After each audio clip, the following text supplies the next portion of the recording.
Assalamu алейкум туугандар. Ким Токмок Бишкек жолунда жүрсө, көпчүлүгүңөргө штраф келип жатат. Мага да 3 штраф келген. 42-километрден штраф келип атат деп.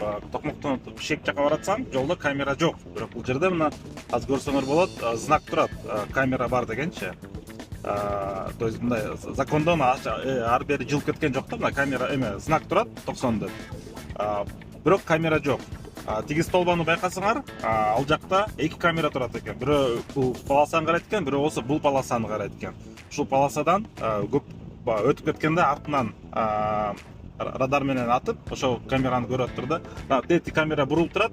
Бул камера бул столбанын астынан кармабайт экен. Бул камера деген бул примерно мына караганда бир 200-250 метрден кийин ушул жерге чейин атат экен да. Мында кайрылган угол ушундай экен да. Примерно ушул жерден атат экен да. Анан кийин биз баягы көнүп калган боюнча эле камерадан өткөндөн кийин эле газды беребиз го, же капталды бул противоположный жакта турса ал жакта камера атпайт деп элечи. Жок, андай болбойт экен. Ушул 42-километрдеги камера, столбадагы камералар, анан 77-чи бул Токмоктон өткөндөн кийин, мосттон кийин дагы ушундай столб турат, Г-образный. Ал жерде камера турат экен встречкага. 42 менен 77 километрде бүт баары встречканы да атат. Бул прям столбанын астынан эмес, мен айтып кеткенде столбадан өткөндөн кийин бир 200-250 метрден кийин атат экен. Ошондуктан абайлагыла, жол эрежесин бузбагыла, аман эсен үйүбүзгө жетели.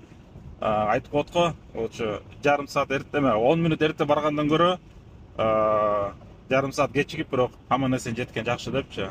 Баарыңарга ийгилик.